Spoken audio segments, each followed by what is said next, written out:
Ang kwento ni Ang Tompi. kwentong ito ay hango sa totoong buhay. Mula ito sa isa nating tagapakinig. Karanasan ito ni Edsel. Walang eksaktong taon. Probinsya ng Iloilo. Nang mga panahong yun, pasikat pa lamang ang araw. Dinig na sa buong baryo ang tunog ng masong tumatama sa bakal.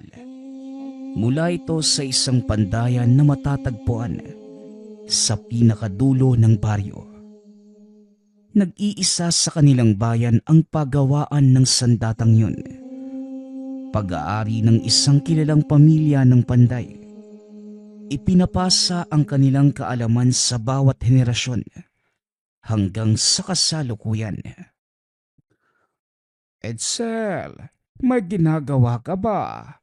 Gusto ko sanang ipaayos ang talim nitong itak ko. Aksidente ko kasing naitaga sa kawayan. Haya na, nabungi. Naku naman Manong Norman, hindi mo iniingatan eh. Paano na lang kung wala na ako? Alam mo naman na nag-iisa lang yung pandaya namin sa lugar na to. Pasensya ka na Edsel. Pero sigurado naman mauuna ko sa iyong ibuburol. At pag dumating ang araw na yon, gusto kong ikaw ang mangalaga ng itak na ito. Huwag nga kayong magsalita ng ganyan. Maraming taon ka pang magpapabalik-balik sa pandayan ko, Mang Norman. Siya nga pala, may trabaho ba si Lester bukas? Kakailanganin ko kasi ng katulong dito sa pandayan eh. Pwede mo ba siyang sabihan na pumunta rito? Sige, sasabihan ko. Pero teka, ano nga ba ang gagawin niyo bukas? May nagpapagawa ng 50 pirasong gulok. Kakailanganin ko lang ng tagasalang. Magtatabas din ako ng bakal.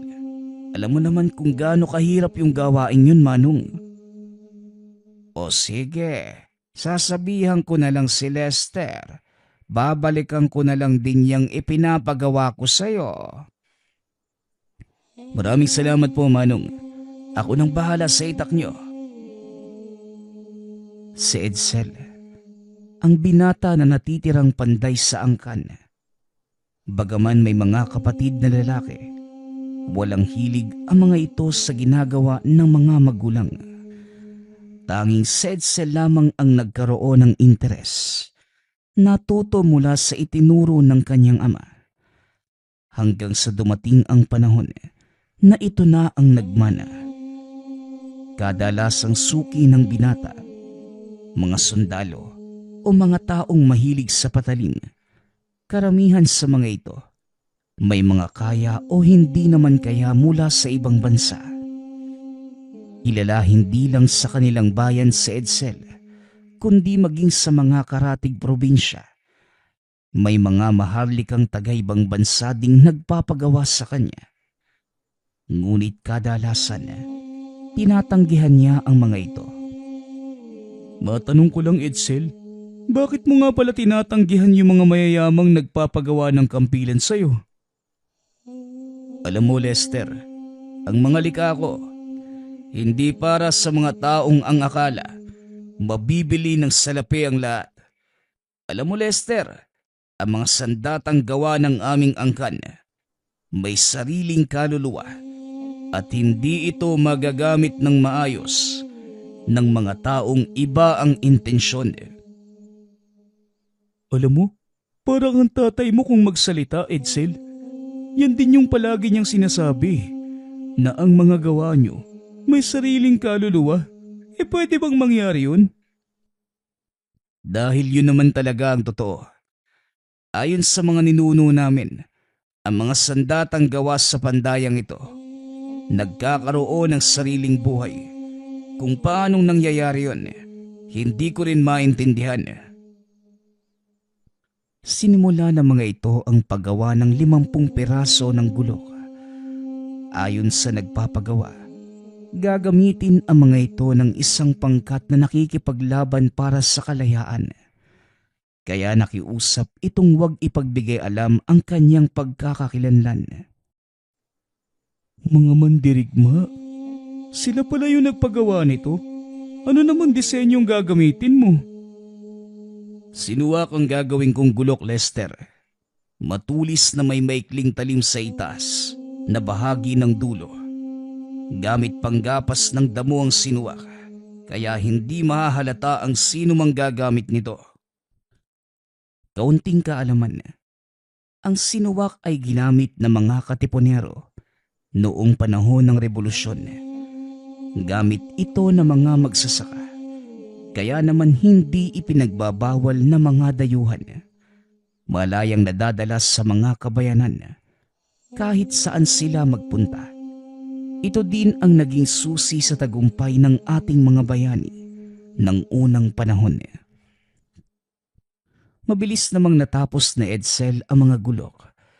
Kabisado na nito ang mga disenyo. Gayunpaman, inabot pa rin sila ng 2 araw kasama ang paggawa ng sisidlan. Kailan daw babalik yung mga nagpagawa nito? Hindi ko alam, pero isa sa mga araw na to, darating sila para kunin isa-isa ang mga sandata. Pansin mo, may sari-sariling simbolo ang bawat gulok. Isang marka para sa bawat nagmamay-ari. Habang nag-uusap ang dalawa, isang matandang lalaki ang pumasok sa pandayan.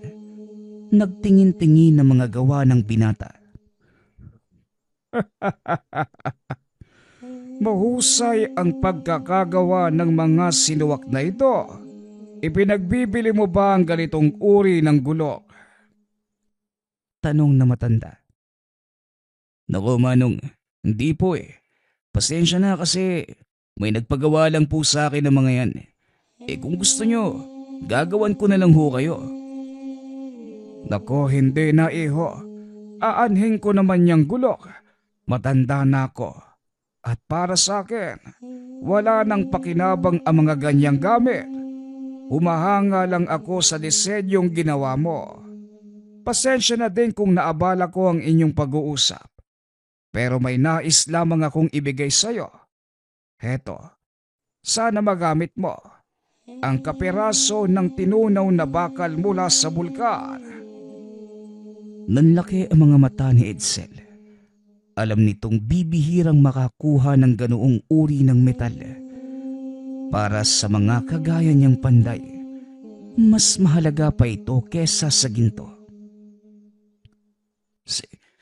Seryoso ka ho ba, Manong? Teka, maaari ko po bang malaman kung paano niyong nakuha ang bakal na ito? Dati akong minero, iho. Nagmimina kami noon sa paanan ng isang bulkan.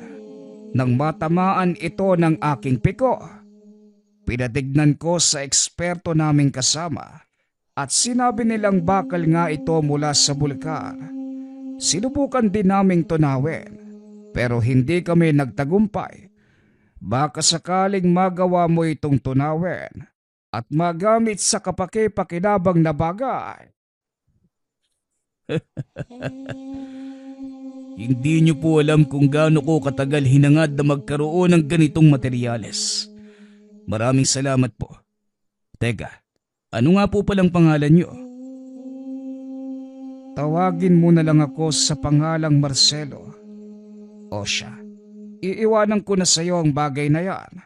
Magpapaalam na ako. Hindi na naitanong ni Edsel kung bakit ibinigay sa kanya ng matanda ang ganong kahalagang mineral.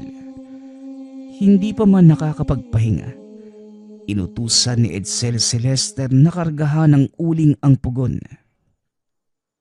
Ngayon mo na ba tutunawin yung bakal na yan? Paggabi na kaya, Edsel? Kung gusto mong magpahinga, walang problema, Lester. Tapos naman na yung gawain natin para sa araw na ito Ako nang bahalang magpatuloy. Ang totoo, nagtataka din ako kung ano yung bakal na yan. At bakit gano'n na lang yung saya mo nang ibigay to sa'yo ng matanda? Naihanda ko na din yung tunawan, kaya pwede mo nang simulan yung pagtutunaw. Maraming salamat, Lester ha. Pero sigurado ka bang tutulungan mo ko? Baka pagod ka na. Walang problema, Edsel. Kagaya nga ng sinabi ko, gusto ko ding makita kung ano yung maaari mong magawa mula sa bakal na yan. Inilagay ni Edsel sa baga ang tunawa ng bakal na naglalaman ng bagay na ibinigay ng matanda. Tumataas ang init ng pugon sa buong paligid, kaya basang-basa ng pawis ang dalawa. Nagpalitan din ang mga ito sa pagbabantay para masiguradong tuloy-tuloy ang init na inilalabas ng pugon. 4 na oras nang nakasalang ang tunawan, ngunit hindi pa din nagbabago ang hugis ng bakal. Hanggang sa inabot na sila na madaling araw, nanatili pa ding matigas ang material. Mukhang walang pag-asang matunaw ang bakal na ito. Kulang ang baga ng uling. Dadagdagan na sana nito ng uling ang pugon, ngunit dali-dali itong pinigilan ni Lester.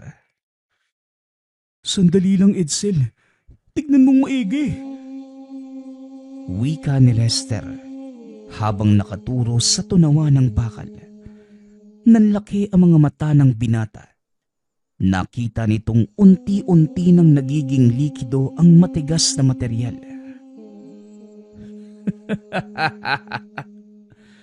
Nagawa nating tunawin ang bakal mula sa bulkan. Magaling, Lester! Mabilis nitong kinuha ang tunawa ng bakal. Ibinuhos ang laman nito sa isang hulmahan. Ay, salamat. Natunaw din sa wakas. Pero naubos yata yung mga inimbak niyong uling, Edsel. Walang problema yan. Nagawa naman nating tunawin yung bagay na to eh. O siya, magpahinga na muna tayo.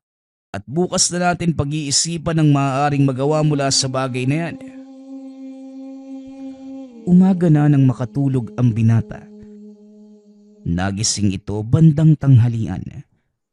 Matapos kumain, pumunta na ito sa pandayan upang simulan ang pagpapanday sa tinunaw na bakal mula sa bulkan. Sa pagkakataong yun, mag-isa ang binatang gumagawa. Nagtataka ito dahil kahit anong gawin niyang paghampas sa nagbabagang bakal, hindi ito nagbabago ng anyo. Habang nagtatrabaho, dumating ang 2 kalalakihan. May daladalang sulat ang mga ito. Iniabot sa binata at napag-alaman na ang mga bisita, 2 sa 50 kataong nagpagawa ng gulok. Maraming salamat sa pagtitiwala. Heto ang inyong mga gulok. Maraming salamat, kaibigan. Malaking tulong ang sandatang ito para maipagpatuloy ang aming pakikibaka. Walang anuman. Ginawa ko lang ang trabaho ko. At kagaya ng ipinangako ko sa nagpagawa nito, mananatiling lihim ang inyong mga pagkatao. Matapos yan, inihagis nito sa apoy ang sulat na iniabot ng mga kalalakihan. Mamayang gabi magdadatingan ang iba naming kasama upang kunin ang kanilang mga sandata. Sa muli, maraming salamat. Hindi na kami magtatagal pa. Matapos ay nagpaalam na ang mga ito. Habang naglalakad palayo, may kakaibang napansin ang binata. Kaya muli niyang tinawag ang mga ito. Sandali lang, kaibigan. Maaari ko bang malaman ang pangalan mo? Uminto ang lalaki. Nagsulat sa lupa. Matapos ay nagpatuloy na sa paglalakad. Pinuntahan ni Edsel at tinignan kung ano ang isinulat nito.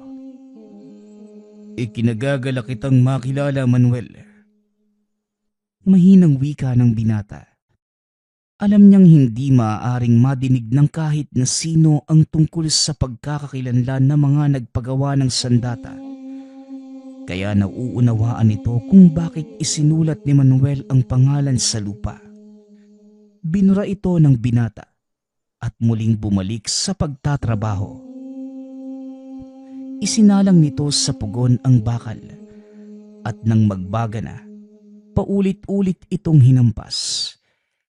Inabot ng hating gabi ang binata, ngunit wala pa ring pagbabago.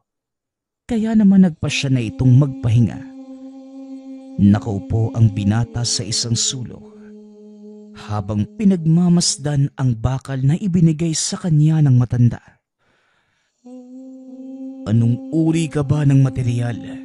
Bakit ayaw mong sumunod sa hampas ng martilyo ko?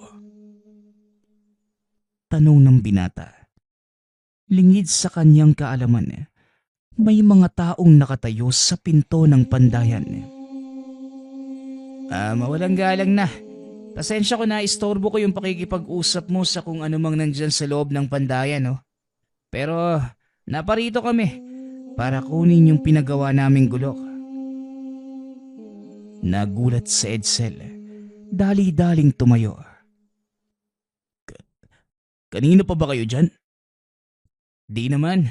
Sapat lang para madinig yung pakikipag-usap mo sa mga gamit. Eto, pinapaabot ni Supremo.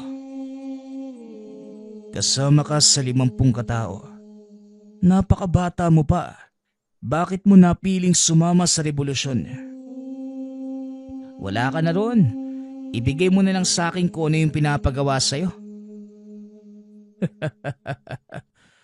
Kung sabagay, pasensya na kung marami akong tanong. Sandali lang at hahanapin ko ang sandata ninyo. Pakibilisan. Kailangan naming maabutan si Manong Manuel.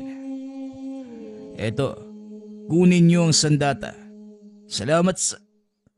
Hindi na naituloy ni Edsel ang sasabihin dahil mabilis nang umalis ang dalawa. Ay nako, mga bata nga naman sa panahong ito. Masyadong mapusok. Padalos-dalos sa mga desisyon. Naku naman, hindi pa pala ako pwedeng matulog. Muli itong naupo sa isang sulok. Hindi na malayang nakaidlip. Nagising ito nang madinig ang boses ni Lester. Edsel, gumising ka, Edsel. Hoy, gumising ka. May mga paparating na armadong kalalakihan. Hinahanap nila yung nag-iisang panday ng baryo. Upungas-pungas pang tumayo si Edsel at nagsalita. Baka naman may papagawa lang. Paano naman nila nalaman? Hindi ako sigurado kung yan nga yung pakay nila sa'yo. Pero isang bagay lang yung sigurado ko. Mapanganib sila. Kaya ano man ang mangyari, huwag kang gagawa ng bagay na ikagagalit ng mga yon. Medyo may kaduwagan ang binatang si Lester. Ngunit lingid sa kaalaman ng karamihan. May iba itong katauhan. Tanging si Edsel lamang ang nakakaalam. Naku Lester, umiral na naman yung karuwagan mo. Huwag kang mag-alala. Ako nang bahala. Teka, anong oras na ba?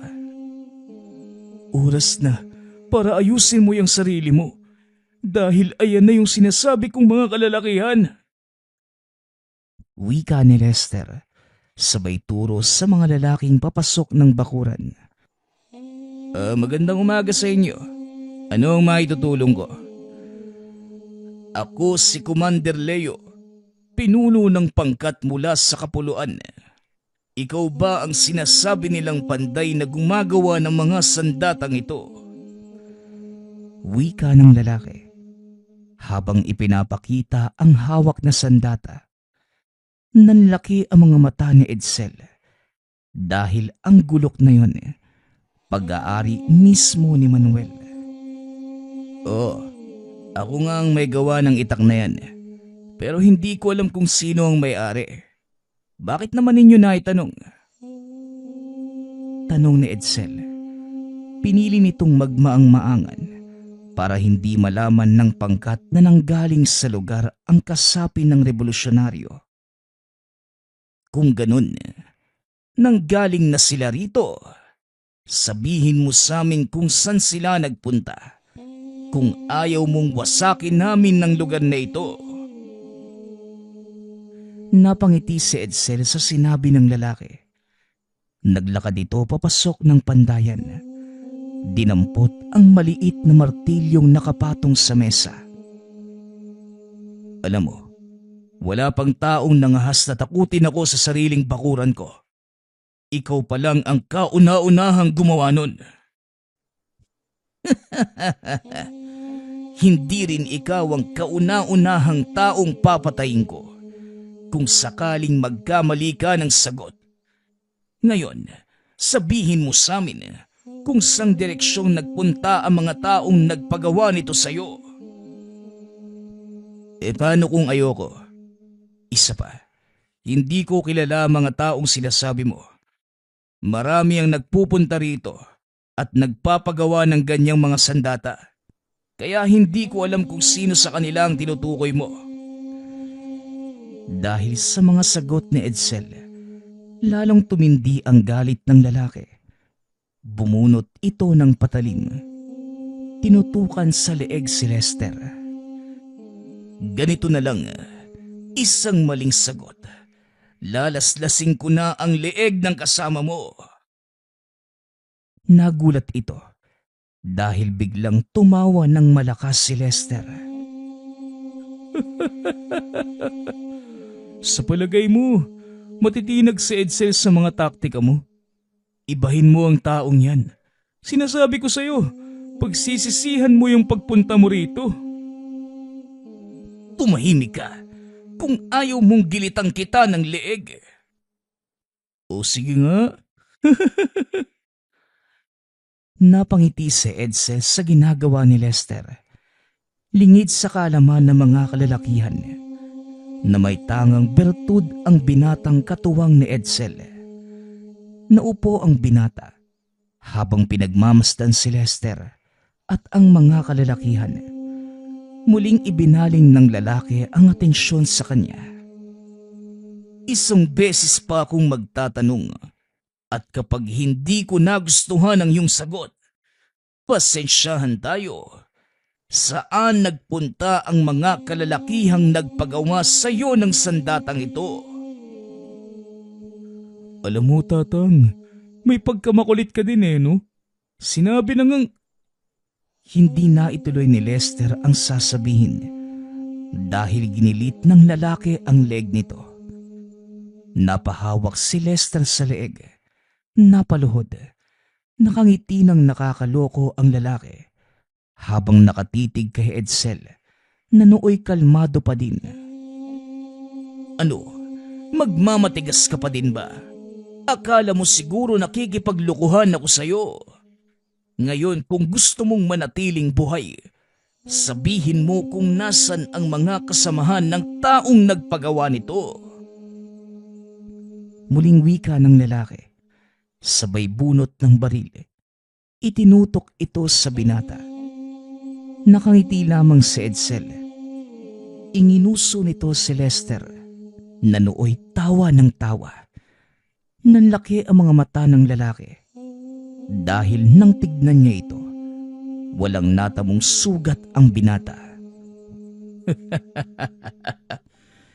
Nakalimutan kong sabihin sa inyo, ang kasama kong yan, may taglay na bertud ng bayawak. Nagsayang ka lang ng lakas ng laslasin mo ang leeg niya. Wika ni Edsel. Tumayo si Lester. Dinampot ang isa sa mga gawang gulok. Lumapit sa nooy nakatulalang lalaki. Alam mo, gustong gusto kong subukan yung gawa ni Edsel. Pero wala akong pwedeng tagain. Ayaw niyang subukan ko ito sa mga puno ng saging sa labas Dahil sayang nga naman. Pero mabuti na lang at dumating kayo. Dahil sa wakas, maaari ko nang subukan yung gawa ng kaibigan ko. Edsel, maaari ko bang tadtarin yung mga taong to? Gamit yung gawa mong gulok? Ikaw ang bahala. Basta ligpitin mo lang yung mga kalat pagkatapos Hindi na makagalaw sa kinatatayuan ang mga lalaki. Nanginginig ang tuhod nito habang patuloy na nakatutok ang baril sa binata. Binunot ni Lester ang gulok mula sa sisidlan. Walang pagdadalawang isip na tinagpas ang braso ng lalaki. Halos hindi nito naramdaman ang pagdaan ng talim sa laman. Napasigaw na lamang ito nang biglang mahulog ang braso. Dahil sa ingay, isa-isang nagsipasok ang mga kasamahan ng lalaki. Nagulat nang makitang nakaluhod na sa lupa ang pinuno, habang pilit pinipigilan ang pagdurugo mula sa putol na kamay. Binalaan na kita, kaibigan. Huwag mo kaming tatakutin sa sarili naming teritoryo. Sige na, Lester. Iligpit mo na ang mga yan. Dahil sa takot, isa-isang nagsipulasan ang mga kasamahan ng lalaki. Naiwan itong mag-isa. Ano kaya yung magandang gawin sa'yo? Ay nako, Lester. Huwag mo nang paglaruan pa yung isang yan. Kung papatayin mo, patayin mo na. Tutal wala namang pakinabang yung mga kagaya niya eh. Naglakad paikot si Lester sa mga nakaluhod na lalaki, habang pinapahid sa katawan nito ang dugong mula sa talim ng gulok. Balita ko, talama kayo sa pagpapahirap sa mga baryong pinapasok nyo ah. Ano kaya sa tingin mo yung nararamdaman nila? Alam mo, gustong gusto kong maranasan yun. Ikaw ba? Gusto mo ding maramdaman yung takot na nararamdaman nila? Sabay hiwas sa likod ng lalaki. Napasigaw ito sa sakit. Nagmamakaawang itigil na ni Lester ang ginagawa. Pakiusap, pigilan mo ang taong ito. Ayoko pang mamatay. Pasensya na. Pangako, hindi na ako ulit babalik pa rito. Nakatitig ito kay Edsel, ngunit walang reaksyon ng binata. Hinawakan ni Lester ang buhok nito. Hinila patalikod. Idinantay ang patalim sa leeg nito sabay gilid. Bumulwak ang napakasaganang dugo mula sa sugat at kumalat ito sa buong paligid. Nangisay ang katawan ng lalaki hanggang sa tuluyang mamatay. Naku naman, Lester. Bakit dito mo pa ginilitan yung taong yan? Tignan mo tuloy yung nangyari. Nagkalat ang dugo sa sahig. Naku, linisin mo yan ha. Tinapik nito ang braso ni Lester.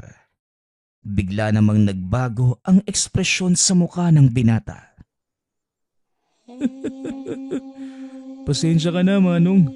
Ako na pong bahala dyan. Magpahinga na muna kayo. Paano yung mga kasama niya? Huwag mo nang alalahanin yung mga yun. Mga baguhan sila. At siguradong sa nangyari, hindi na yun babalik. Hinila nito ang katawan ng lalaki. Hindi sinasadyang dumating ang lalaking nagpagawa sa kanila ng 50 gulok. Mahabaging langit, ano namang nangyari sa taong yan? O Mang Andres, ikaw pala. Maligayang pagbabalik. Pasensya ka na at nadatnan mo ang ganitong tanawin. Teka, kilala ko yung taong yan ah. Si Commander Leo. Siya ang pinuno ng mga tulisang mula sa pulo ng Borneo. Paano silang napunta rito? Mukhang napatay nila si Manuel, isa sa mga kasamahan niyo. Nagpunta sila rito at nagtatanong tungkol sa kanila. Sa asamaang palad, nag-init ang ulo nitong kasama ko at pinaglaruan yung katawan niya. Kasalanan din naman kasi nito. Masyadong matapang kaya ayan. Hindi mo alam kung gaano kalaking tinik ang natanggal sa dibdib ko. Isa si Leo sa mga kinakatakutan naming kalaban. Mabuti at kayo na mismo ang nakapatay sa kanya. Hanggang sa napansin ni Mang Andres ang bakal na nakapatong sa lamesa. Aba, may bago ka na namang proyekto ano? Pero mukhang hindi mo pa nasisimulan. Dinampot nito ang bakal. Inusisa. Nasimulan ko na po pero parang wala naman akong mararating Ni hindi nga to gumalaw nung hinataw ko. Inabot lang ako ng madaling araw, pero wala pa ring nangyayari. Pero nagawa mong tunawin. Alam mo ba ang mga bakal mula sa bulkan? Purong materyal. Sinasabing may sarili itong enerhiya. Mahirap pasunurin ang mga ganitong uri ng bakal. Kung pakikinggan mo ang sinasabi ko, parang opinyon ng eksperto ano. Pero ang totoo, Edsel, nadinig ko lang din ang mga yan sa isang lalaking nagngangalang Marcelo. Nagulat si Edsel. Kilala nito ang matandang nagbigay sa kanya ng bakal. Teka, paano mo nakilala si Mang Marcelo? Kilala mo rin pala ang matandang yon. Dati siyang minero. Siya ang nagpupondo ng mga bakal na ginagamit namin noon sa paggawa ng mga kagamitan sa pakikipaglaban. Nagulat na lamang kami isang araw nang bigla siyang nawala. Minsan ko lang din nakausap yung matandang yun eh. Nung iniwan niya sa akin yung bakal na yan, hindi ako sigurado kung ano talaga yung dahilan niya. Pero may kung ano lang po sa akin na nagtulak na pandayin ito. At ano naman ang bagay na yon? Hindi ko nga rin maipaliwanag, Manong eh. Sabihin mo kung paano mong natunaw ang bakal na ito.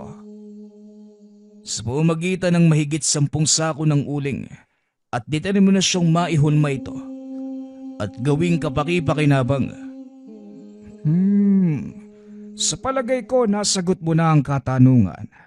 Kung ano ang kalalabasan ng kaperasong bakal na yan. Tandaan mo, Edsel, bakal lang ang kinakalawag at hindi ang utak at damdamin. Sige na, mauuna na ako. Dadalhin ko na pala ang mga natitirang gulok. Naging palaisipan ito kay Edsel. Kaya naman buong araw, nagmuni-muni ang binata. Edsel, kape ka muna. Mukhang malalim yung iniisip mo ah. Huwag kang mag-alala. Mahal ka nun. Ikaw talaga, Lester. Puro ka kalokohan eh. Wala akong iniisip kundi ang tungkol sa bakal na yan. May sinabi sa akin si Mang Andres. Bakal lang ang kinakalawang, hindi ang utak at damdamin. Ano sa tingin mo yung ibig sabihin nun? Malalim nga. Ano ba yan? Pati tuloy ako napaisip ng malalim. Pero ang pagkakaunawa ko sa sinabi niya, hindi dapat puro lakas ang gamitin sa paggawa. Haluan mo din ang damdamin. Kumbaga, lagyan mo ng buhay yung bawat... Hindi na naituloy ni Lester ang sasabihin dahil inawat na ito ni Edsel. Sandali lang, Lester. Lagyan ng buhay. Parang alam ko na ang gagawin. Dali-daling tumayo si Lester. Nagkarga ng uling sa pugon habang pinagbabagay ito. Pumasok ito ng silid ng yumaong ama. Kinuha ang mga lumang aklat na naglalaman ng mga kaalaman sa paglikha ng mga sandata. Nang magbaga na ang uling, isinalang nito ang bakal. Binasa nito ang ilan sa mga makalumang pamamaraan ng paggawa ng sandata. Nakita ng binata ang larawan ng isang kris. Sa ilalim nito, nakasulat ang kasaysayan ng sandata, kung sino ang lumikha, at dahilan kung bakit ito ginawa at kung para kanino. Yun ang kris ni Sultan Kudarat, ginawa ng isa sa pinakamahusay na panday. Sinasabing binasbasa ng diwata ang talim ng sandatang yan at ang kaluluwa ng panday na gumawa. Sumanib sa sandata, dahilan para magkaroon ito ng sariling buhay. Napalingon si Edsel kay Lester. Nagulat ito na may kaalaman din pala ito sa kasaysayan. Teka, ang akala ko ba wala kang alam sa pagpapanday? Bakit alam mo yung kasaysayan nito? Alam mo namang nag-aaral ako ng lihim na karunungan. Natural, alam ko yung mga ganitong uri ng kwento. Isa pa, palagi din itong nababanggit sa akin ni tatay. Baka nakalimutan mong mahilig mangolekta ng mga antigong sandata yung matandang yun. Teka Lester, maaari mo bang sunduin yung tatay mo? May itatanong lang ako at sabihin mo na ding naayos ko na yung itak niya. Dali-dali namang umalis si Lester upang sunduin ang ama. Hindi namang kalayuan ang tahanan nito. Mabilis lamang din silang nakabalik. Nandito na pala si tatay. Nakasunod lang siya sa akin eh. Sinusumpong kasi ng rayuma niya. Pero nang madinig na tapos mo nang magawa yung itak niya, ayun, parang nabuhayan ng katawang lupa. Natawa na lamang si Edsel. Maya-maya pa, pumasok na ng pandayan si Mang Norman. Pasensya ka na kung natagalan ako. Ang sabi ni Lester, may mahalagang bagay kang gustong itanong. Oo, Mang Norman. At sa palagay ko, masasagot mo ito. Tungkol sa Kristi Sultan Kudarat. Naikwento na sa akin ni Lester ang ilang bahagi. Pero ang gusto kong malaman, kung paanong sumanib ang kaluluwa ng panday na gumawa sa mismong sandata. Yun ba? Alamat lang din naman ang nalalaman ko. Pero baka sakaling makatulong. Ang Kris, isang uri ng sandatang sumasagisag sa kanyang pamumuno. Gawa ito sa bakal na nagmula sa bulkan. Sinasabing inabot ng 5 taon bago ito tuluyang nabuo. Hindi nakapagtataka dahil ilang araw ko na ding sinusubukang pormahin ang bakal na yan pero walang nangyayari. Sinasabi mo ba na ang bakal na yan mula sa bulkan? Saan ang galing yan, Edsel? Ibinigay ho ng matandang nagngangalang Marcelo. Hindi ko din alam yung dahilan pero matagal ko nang hinahangad na gumawa ng sandata mula sa ganitong uri ng material. Ganun ba? Makinig kang mabuti. Ang bakal na nagmula sa bulkan, isang uri ng mutya. Kilala din ito sa tawag na hiyas ng bulkan.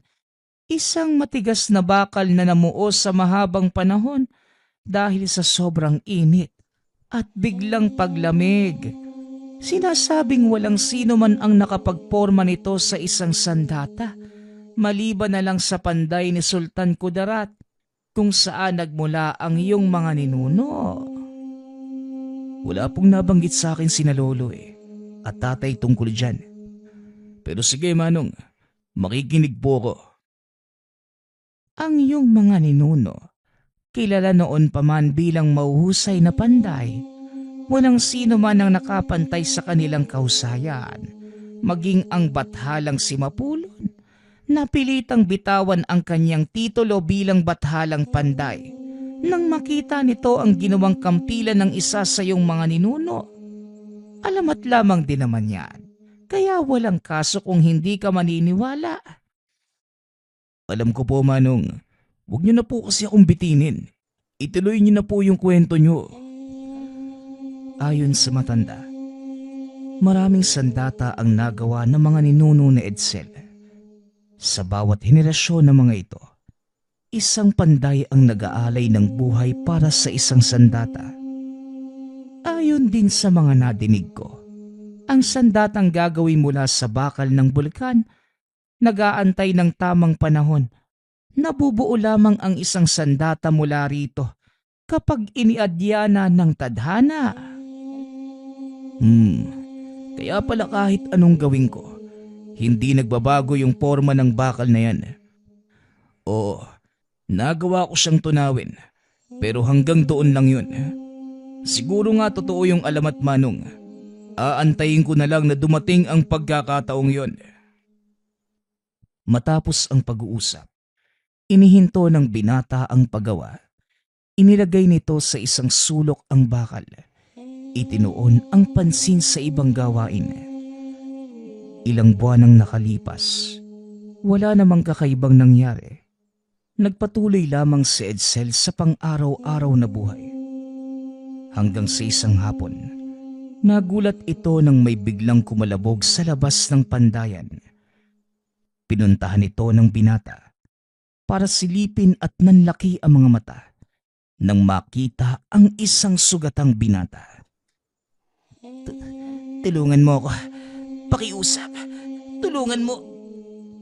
Hindi na naituloy ng binata ang sasabihin dahil nawalan na ito ng malay. Dali-dali itong binuhat ni Edsel.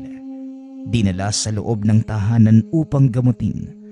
Napagtanto nitong masyadong malalim ang sugat, kaya nagpatawag ito ng tulong mula sa baryo. Matapos gamutin, hinayaan ni Edsel na makapagpahinga ang binata. Ano sa tingin mo yun nangyari sa isang yan? Bakit tad ng sugat yung katawan? Ayon sa manggagamot, itak ang ginamit sa kanya. Matalas sa sandata. Maswerte na lang at nakaligtas pa siya sa nangyaring pag-atake. Ngayon, ang kailangan na lamang nating gawin, antayin siyang magising. Inabot ng halos 1 linggo, ngunit hindi pa din nagkakamalay ang binata. Gumaling na din ang karamihan sa mga sugat, kaya nagpa siya silang patignang muli sa manggagamot. Ayon sa pagsusuri, may malakas na lasong kumalat sa katawan. Kailangan itong malunasan dahil kung hindi, tuluyan na lamang itong mamamatay. Mabuti na lamang at may nalalaman sa lason ang manggagamot. Nagawa nitong tanggalin ang lason sa dugo at ilang araw lang ang nakalipas. Matapos ang gamutan ay nagising na ito. Salamat sa Diyos at nagising ka na. Kumusta ang pakiramdam mo? Hindi mo na dapat itanong yan. Alam mo sugatan ako at nanghihina eh. Hoy. Wala ka sa lugar para mag-angas ha. Pasalamat ka nga, tinulungan pa kita. Di hindi mo na sana ako tinulungan. Kung yan lang din ang sasabi. Natigilan ito sa pagsasalita nang maramdaman ang patalim sa leeg. Sumagot ka nga ng maayos kapag kinakausap ka. Ikaw na nga tong tinulungan. Ang lakas pa ng loob mong mag-asta ng ganyan. Ibaba mo yan, Lester. Hindi dapat ganyan ang pagtrato sa mga panauhin. Hindi ko alam kung ano ang nangyari sa'yo. Nakita lang kitang nakahandusay sa labas ng pandayan. Kaya kita tinulungan. Pasensya na. Masyadong maraming nangyari. Nauubos sa mga kasamahan ko. Pati si Manong Manuel. Pinatay nila. Nanlaki ang mga mata ni Edsel nang madinig ang sinabi nito. Teka, kaano-ano mo ang taong yun? Nakakatandang kapatid ko. Pinatay nila si Manong Manuel. Kaya tinugis namin ang mga taong responsable. Sa kasamaang palad, kami ang napuruhan. Naubos ang mga kasama ko at mag-isa lang ako nakaligtas. Ikinalulungkot ko ang nangyari sa kapatid mo. Maaari ko bang malaman kung anong pangalan mo? Ako nga pala si Diego. Pasensya na sa abala. Kailangan ko nung umalis para malaman ng iba kong kasama ang nangyari. Pasensya na, pero hindi kita pwedeng payagang makaalis. Nasa panganib ang buhay mo at siguradong marami ang naghahabol sa'yo. Dumito ka muna, magpagaling at pag-isipan ang susunod mong gagawin. Sa takot kay Lester, ni hindi ito lumabas ng silid. Pumayag ding manatili dahil napagtantong mapanganib sa oras na matuntun siya ng mga kalaban. Isang hapon, habang abala sa paggawa ang dalawa, nag-ikot sa paligid si Diego. Nakarating ito sa pandayan at pinanood sina Lester at Edsel. Naaliw ang binata sa ginagawa nila, kaya naisipang pumasok at maupo sa sulok. Oh, mabuti naman at naisipan mong lumabas. Mabuti yan, para kahit papano, mabanat ang mga buto mo. Nakakabagot sa loob ng kwarto, kaya lumabas muna ako at naghanap ng gagawin. Kaso, punong-puno ng tubig yung mga tapayan at marami ka ding kahoy na sinibak. Kaya naisip ko na magwalis na lang sa bakuran. Kaso lang, Wala ka naman palang walis. Hindi uso ang walis dito. Kusang nabubulok ang mga dahon. Isa pa, wawalisan mo yan. Mamaya magbabagsakan na naman. Kaya hayaan mo lang. Kung gusto mo halika, tuturuan kitang magpanday. Lester, pwede mo bang kunin yung mga sako ng uling sa kabilang kubo? Mukhang kukulangin na tayo Tumayo si Diego at nagpresenta. Ako na ang kukuha. Alam ko kung saan yun nakalagay. Nadaanan ko kanina. Napangiti naman si Lester at sinabing, Takot yata sa akin yun, Edsel Parang ilag na ilag siya pag nandito ako. Loko ka Tutukan mo ba naman ng patalim sa leeg? Sinong hindi matatakot? Ikaw talaga, Lester. Bilisan mo na nga dyan. Marami pa tayong gagawin. Maya-maya bumalik na si Diego. Bit-bit ang sako ng uling. Nakailang balik din ito dahil medyo malalaki ang mga sakong yun. Dagdag pang siksik dahil gawa sa bao ng niyog ang mga uling. Hindi nagsasalita si Diego, ngunit patuloy lamang itong nanonood sa ginagawa ng dalawa. Araw-araw itong nasa pandayan. Pinagmamasdan sina Edsel habang nagtatrabaho. Minsan nauhuli ni Lester na umiiyak ito. Nauunawaan naman nila ang kalagayan ng binata, kaya hinayaan na lamang nila ito. Hanggang sa isang araw, umalis si Lester para maghatid ng mga ipinagawang itak. Walang katuwang si Edsel. Nakita ni Diego nahihirapan ito sa pagpanday sa bakal na pinupukpok. Manong, ako na po yung hahawak niyan. Wika ng binata. Iniabot ni Edsel ang panghawak sa bakal. Sigurado ka? O eto, hawakan mo ng mabuti ha. Pag sinabi kong pihit, pihitin mo kagad. Maliwanag po, Manong. Mabilis na natuto ang binata sa mga itinuro ni Edsel. Hanggang sa silang dalawa na ni Lester ang tumutulong sa panday. Unti-unting nagbabago ang ugali ni Diego. Mula sa pagiging maangas, dahan-dahan itong naging maamo at nagagawa na ding makipag-usap sa dalawa. Aba, mabilis nating natapos ang gawain. Parang gusto ko tuloy uminom ng masarap na lambanog. Ako din Sandali lang, bibili ako sa kabisera. Kinuha naman ni Edsel ang pagkakataong yun para kausapin ng masinsinan si Diego. Nasorpresa ang binata. Lubusan ang nagbago ang ugali nito. Walang pagdadalawang isip na isinalaysay ang lahat ng nangyari. Ayon dito, sumali sila ni Manuel sa revolusyon upang ipaghiganti ang kamatayan ng mga magulang sa kamay ng mga mapang-aping pinuno ng bayan. Ngunit sa kasamaang palad, hindi nagtagumpay ang kanilang balak na ikinasawi ni Manuel. Minsan ko nang nakita at nakausap ang kapatid mo. Masasabi kong mabuti siyang tao. Kung natatandaan mo, nanggaling na din ako sa lugar na ito. Hindi din naging maganda yung asal ko. Pasensya na kayo Alam ko, nakilala na kagad kita Simula pa lang dahil dyan sa gulok na ginawa ko.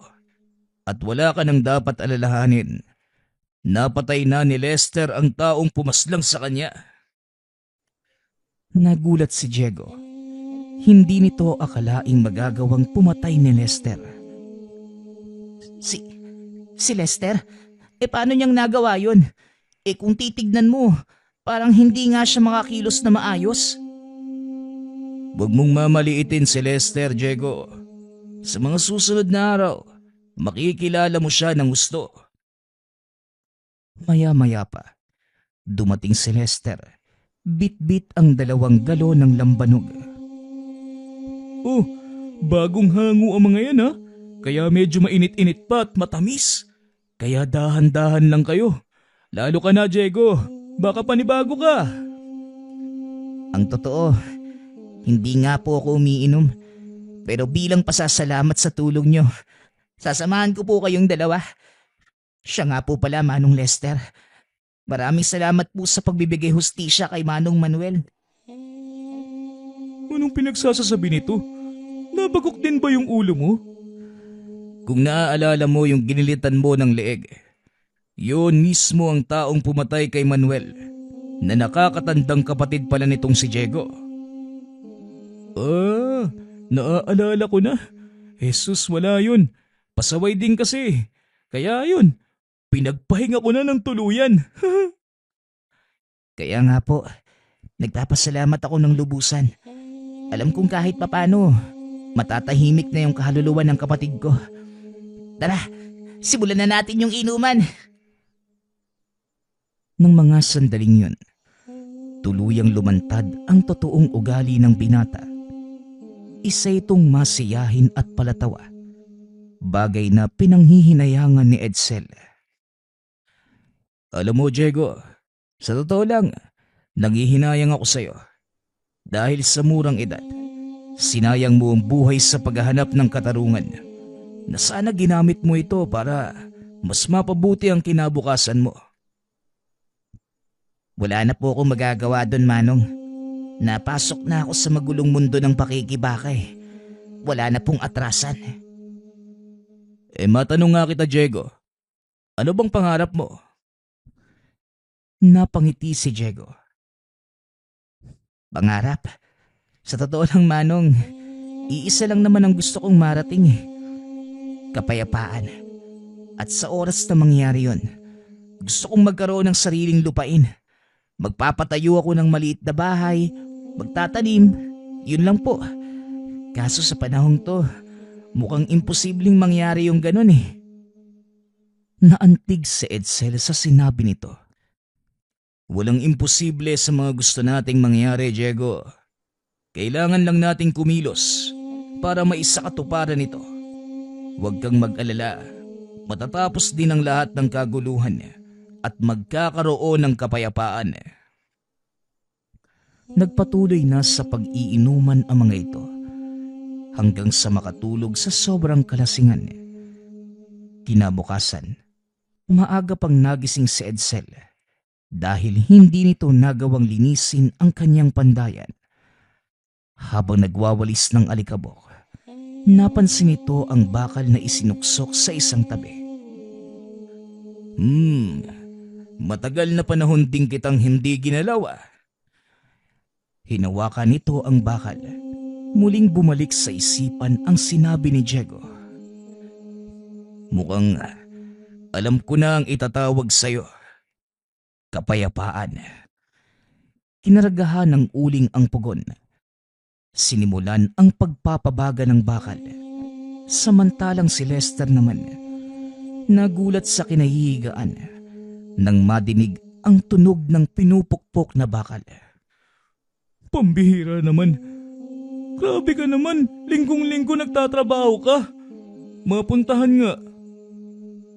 Naglakad si Lester papunta sa pandayan. Nakita nito si Edsel, pawis na pawis, habang may kung anong hinahataw ng paulit-ulit. Pambihira ka naman talaga, pare. Linggo eh. Teka, hindi ba yan yung bakal mula sa bulkan? Oo, Lester. Tignan mo, nagawa ko na siyang pormahan. Aba, ayos din. Ano namang itatawag mo dyan? Kapayapaan. Nagulat ang dalawa. Biglang sumulpot ang binata sa pinto. Teka, kanina ka pa ba dyan? Nadinig mo ba ang lahat ng sinabi ko? Hindi, Manong. Napanaginipan ko na po yung tagpong to. Noon pa man. Kaso sa panaginip ko, hindi malinaw yung mga mukha nyo eh. Pero ngayon, nauunawaan ko na ang lahat. Kayo po yung panday na nasa panaginip ko. Ang gumawa ng sandata na nagngangalang kapayapaan. Nagulat si Edsel sa sinabi ng binata. Saka pa lamang nito na pagtanto na magkaugnay ang kapalaran nila ni Diego. Ikaw ba ang tinakdang magmamay-ari ng sandatang gawa ko? Kung ganun, totoo nga ang alamat. Nag-aantay lang ng tamang pagkakataon ng bakal ng bulkan. Isang malaking karangalan para sa kagaya kong panday ang gumawa ng sandatang tatatak sa kasaysayan. Hayaan mo kung tapusin muna ito, Diego. Itinuloy ng binata ang pagpapanday hanggang sa tuluyan itong matapos. Higit na mas malaki ito at mas mahaba kesa sa normal na sandata.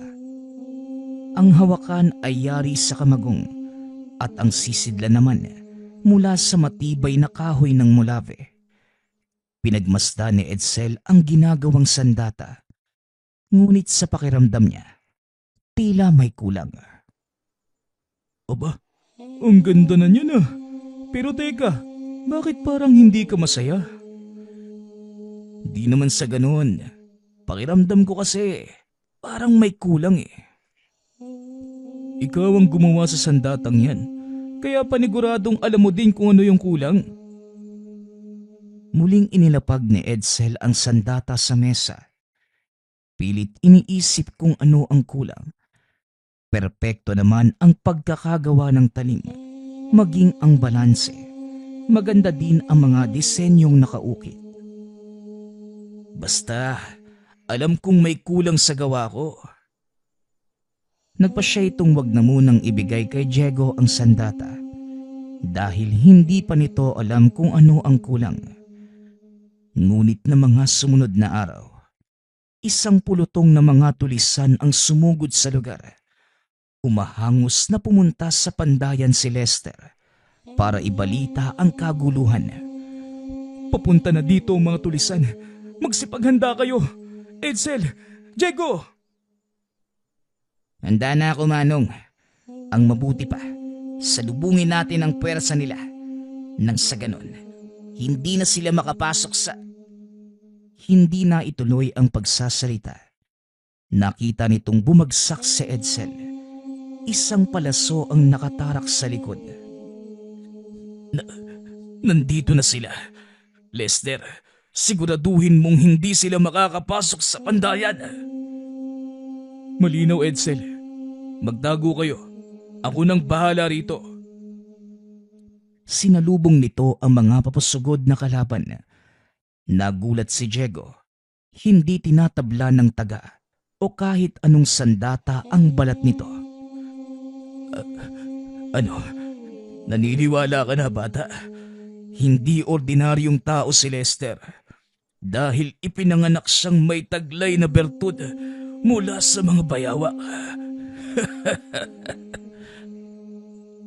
Sa bawat katagang binibitawan nito, bumubulwak ang dugo sa kanyang bibig. Huwag ka nang magsalita, Manong. Kailangan mong tipirin ang lakas mo. Magtiwala kayo sa akin. Hindi ko hahayaang may makapasok sa pandayan. Kami na ni Lester ang bahala. Tugon ni Diego. Akmang tatayo na sana ito nang biglang hawakan ni Edsel ang kamay. Sandali lang, Diego. Hindi ba pangarap mo ang kapayapaan? Opo, Manong. Pakiusap, wag na ho kayo magsalita. At para makamit mo yun, kailangan mo ng kalayaan. Wika ni Edsel, sabay abot kay Diego ng ginawang sandata. Teka, bakit mo ito binibigay sa akin, Manong? Para sa'yo ang sandatang ito, Diego. Alam ko na kung ano ang kulang. Pakiusap, tapusin mo na ang buhay ko gamit ang sandatang yan. Binyagan mo ito ng dugo ng taong lumikha sa kanya. Ano bang sinasabi niyo, Manong? Hindi ko po yun magagawa. Kailangan mo itong gawin, Diego. Ito lang ang paraan. Pakiusap, ibigay mo sa akin ang kahilingan ko. Ituring mo itong kabayaran sa paglikha ko kay kapayapaan. Hindi. Ayoko, Manong. Binunot ni Edsel ang sandata. Iniabot sa kamay ni Diego. habang nakatutok sa kanya ang talim. Gawin mo na, Diego. Sa ngalan ng kasarinlan, inaalay ko ang aking buhay para makamit ng bansang ito ang kalayaan. Ipinikit ni Diego ang mga mata. Biglang itinarak ang dulo ng talim. Nang imulat ng binata ang mga mata, nakita niyang nakangiti si Edsel. Napahagulgol ang binata.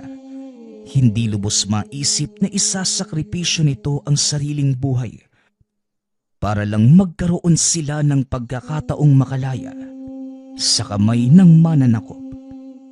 Nang bunuti ni Diego ang sandata, naramdaman nito ang kakaibang presensya sa kanyang katawan na tila hawak ng isa pang nilalang ang kanyang mga kamay. Nararamdaman kita, Manong Edsel.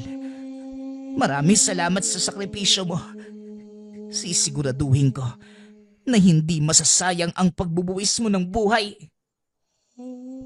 Dali-dali itong tumakbo palabas ng pandayan. Sinugod ang mga kalaban gamit ang sandatang si Kapayapaan. Laking gulat ni Diego. Kahit malayo ang mga kalaban, nagagawa nitong maabot. Nahati ang mga katawan. Napupugutan ng ulo ang ilan. Kahit hindi direktang matamaan. Hindi alintana ni Diego ang dami ng mga ito.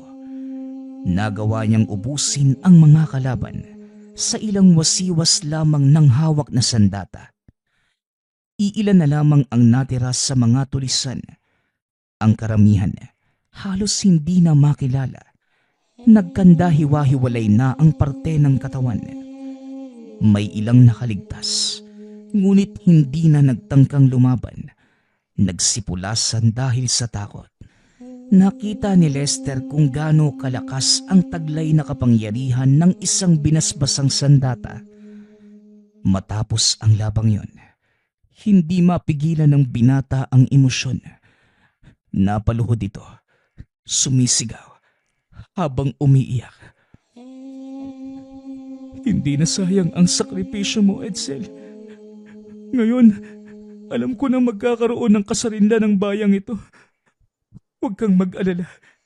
Hindi ako aalis sa tabi ng batang to, kagaya ng ginawa ko sa pamilya mo.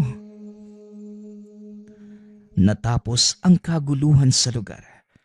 Nakarating sa iba pang bahagi ng probinsya ang ginawa ni Diego. Dahil doon, natakot ang mga tulisan. Tuluyan ang nagsipag-alisan sa lugar. Lalo pa nang malaman na nag-iikot si Diego at Lester para tugisin sila. Sa paglipas ng mga taon, nagkaroon ng kapayapaan sa lugar. Sa wakas, natupad ng binata ang kanyang pangarap na mamuhay ng payapa. Nagpapasalamat nga pala ako sa lahat ng sumusuporta sa ating channel.